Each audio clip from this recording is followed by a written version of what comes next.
Good afternoon friends, स्वागत है आपका मेरे यूट्यूब चैनल पॉलीटेक गुरु में। दोस्तों, आशा करती हूँ कि आपको मेरे यूट्यूब वीडियोस पसंद आ रहे होंगे।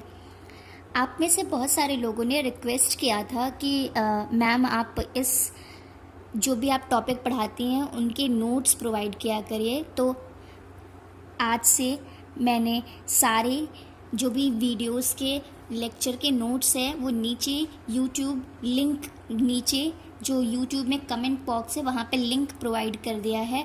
आप चाहे तो उसे डाउनलोड भी कर सकते हैं।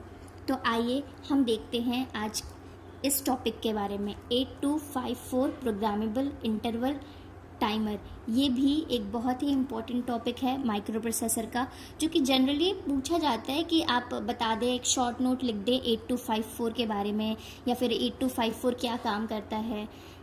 जनरली 5 नंबर के क्वेश्चन होते हैं जिसमें आपको बस एक शॉर्ट नोट छोटा कुछ लिखने को कहा जाता है। तो बहुत ज़्यादा डिटेल में पढ़ने की बात नहीं है, आपको बस इससे ये जानना है कि 8254 है क्या और क्या काम करता है। तो 8254 क्या है? It is a device designed to solve the timing and control problem.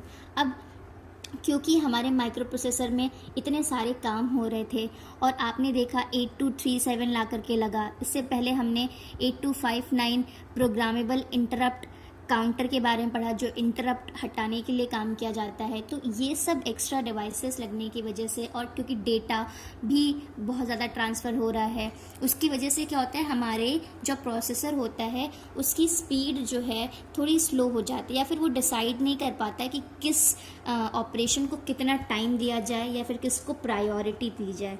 उसके लिए हम क्या लगाते हैं? 8254 प्रोग्रामेबल इंटरवल काउंटर लगाते हैं। ये नेक्स्ट ये क्या काम करता है? It has 3 independent counters each capable of handling clock input up to 10 megahertz and size of each counter is 16 bit. It operates on +5 volt supply. क्या कह रहा है? प्रोग्रामेबल इंटरवल टाइमर में इसके पास 3 काउंटर हैं और हर काउंटर 10 मेगाहर्ट्ज की frequency पे काम करता है, और सारे काउंटर्स का साइज कितना है? 16 बिट का है, और सारे काउंटर्स +5 वोल्ट की सप्लाई पे काम करते हैं। इसके पिन डायग्राम की अगर हम बात करें तो it has 24 pins. All modes are software programmable. सारी जो मोड्स हैं वो सॉफ्टवेयर प्रोग्राम है। आप प्रोग्रामिंग चेंज करके उनका मोड ऑफ ऑपरेशन चेंज कर सकते हैं। 8254 is an advanced version of 8253। क्या कह रहे हैं? 8253 इसके पहले आपने पढ़ा होगा, उसी का ही एडवांस्ड वर्जन है 8254। वर्किंग सिमिलर है, बस स्पीड थोड़ी ज़्यादा है, और मोड ऑफ ऑपरेशन हमारे क्या है? सॉफ्टवेयर प्रोग्रामेबल हैं।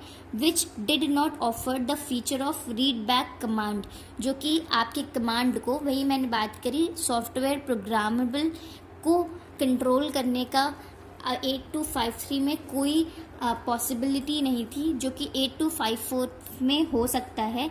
आप क्या कर सकते हैं? रीड बैक कमांड है जिससे आप कंट्रोल कर सकते हैं आपके काउंटर्स को। नेक्स्ट हम इस टॉपिक में देखेंगे ब्लॉक डायग्राम ऑफ 8254। ये है ब्लॉक डायग्राम 8254 का। आप देखिए, आप देख सकते हैं इसमें 3 काउंटर्स हैं, काउंटर C0, काउंटर C1 और काउंटर C2। इस साइड में हमारा डेटा बस बफर है D0 से D7। डेटा बस बफर हर ब्लॉक में होता है, चाहे आप 8086 की बात करें, 8085 की बात करें, 8237, 8259 और अब 8254 की हम बात कर रहे हैं। तो डेटा और एड्रेस जो पिन्स हैं ये आपकी सारे हर ब्लॉक्स में कॉमन रहेंगी। यहाँ पे भी डेटा बस बफर है D0 से D7। Read write control logic है जिसमें अगेन 5 पिन है। पहला रीड के लिए, दूसरा राइट के लिए, और ये जो 3 पिन हैं A1, A0 और चिप सेलेक्ट, ये पिन किस लिए यूज़ होती है? ये डिसाइड करने के लिए कि कौन सा काउंटर हमें ऑपरेट करना है। अगर आपने 8259 में देखा होगा तो वहाँ पे भी CS और A0 ये 2 पिन्स थी जिनका काम क्या था? आपका मोड सेलेक्ट करना था। यहाँ पे भी कौन सा काउंटर आपको लेना है या फिर कौन से काउंटर के साथ आपको काम करना है, ये सेलेक्ट करने के लिए आप A1, A0 और चिप सेलेक्ट पिन का यूज़ करेंगे। नेक्स्ट हमारे पास कंट्रोल रजिस्टर है जो कि तीनों काउंटर्स को कंट्रोल करेगा। आप देखिए data bus buffer by directional है, मतलब डेटा लेकर के आ भी सकता है माइक्रो प्रोसेसर से और माइक्रो प्रोसेसर में डेटा लेकर जा सकता है। उसी तरीके से काउंटर C0, C1 और C2 ये तीनों काउंटर्स भी बाई डायरेक्शनल है, डेटा दे भी सकते हैं, इनपुट भी करा सकते हैं और डेटा ले भी सकते हैं, आउटपुट भी ले सकते हैं। इन तीनों काउंटर्स में तीन पिन्स हैं, क्लॉक, गेट और आउटपुट की। Clock 0, gate 0, output 0। अगर नेक्स्ट C1 काउंटर की बात करें तो इसमें clock 1, gate 1, output 1। C2 counter की बात करें तो क्लॉक 2, गेट 2, आउटपुट 2। तो दोस्तों ये बहुत ही छोटा सा और सिंपल सा ब्लॉक डायग्राम है 8254 का, जो आपके क्वेश्चन पूछे जाते हैं, आप उसमें ये बना सकते हैं जिससे आपको एक्स्ट्रा मार्क्स मिल सकते हैं। नेक्स्ट हम बात कर रहे हैं इस 8254 के फीचर्स के बारे में। It has 3 counters with 2 input clock and gate and 1 output out. Gate is used to enable और डिसेबल द काउंटिंग।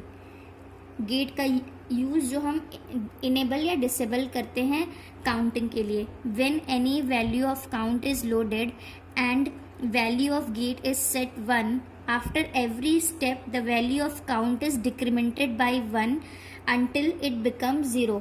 इसका क्या कहने का मतलब है कि अगर हम कोई भी वैल्यू काउंट रजिस्टर में डालते हैं, कोई भी वैल्यू, ठीक है, तो और गेट की वैल्यू क्या हो जाती है 1 हम सेट कर देते हैं, गेट की वैल्यू 1 सेट कर देते हैं, तो क्या होता है हर बार काउंट जो है डिक्रीमेंट घटता ही जाता है। जैसे 16 है तो 15, 14, 13, 12, 11 इस तरीके से घटता जाएगा और तब तक डिक्रीमेंट होगा हर प्रोसेस में जब तक उसकी काउंट की वैल्यू 0 नहीं हो जाती है। अब हम बात करते हैं काउंटर की सिलेक्शन की। मैंने आपको पहले ही बताया था चिप सेलेक्ट A1 और A0 सिर्फ और सिर्फ कंट्रोल काउंटर के सिलेक्शन के तरीके से काम करते हैं कि आपको कौन सा काउंटर यूज़ में लेना है, ये आपके ऊपर है। नॉर्मली आप भरेंगे 0 1 0 1, दूसरे साइड में 0 0 1 1, तीसरे साइड में 0 0 0 0, 4 बार 0। क्या होता है जब चिप सेलेक्ट A1 और A0 तीनों ही 0 हैं तो कौन सा काउंटर सेलेक्ट होगा C0। जब चिप सेलेक्ट 0 है, A1 0 है और A0 क्या है 1 है, तो हमारा कौन सा काउंटर सेलेक्ट होगा C1। उसी तरीके से अगली बार में कौन सा काउंटर सेलेक्ट होगा C2, और जब A1 और A0 दोनों की वैल्यू हमारी 1 है तो कौन सा सेलेक्ट होगा कंट्रोल रजिस्टर। नेक्स्ट है एप्लीकेशन की बात करते हैं कि ये कहाँ कहाँ यूज़ हो सकता है। ये यूज़ हो सकता है जनरेट करने में accurate time delay, next as an event counter, third square wave को जनरेट करने में, फोर्थ रेट जनरेटर के जैसे यूज़ हो सकता है, एंड लास्ट है डिजिटल 1 शॉट। ये कुछ एप्लीकेशंस है, 4-5 एप्लीकेशंस जो कि बहुत सिंपल है। आप देख लीजिए digital 1 shot, rate generator, square wave generator, event counter और जनरेट एक्यूरेट टाइम डिले। दोस्तों अगर आपको कोई भी प्रॉब्लम हो रही है तो आप नीचे कमेंट सेक्शन में लिख के अपनी प्रॉब्लम मुझे बता सकते हैं। मैं आशा करती हूँ कि आपके क्वेश्चंस को या आपकी प्रॉब्लम्स को सॉल्व करूँगी। और अगर आपको मेरे वीडियोस पसंद आ रहे हैं तो प्लीज़ इसे लाइक, शेयर एंड सब्सक्राइब करना ना भूलें। Thank you.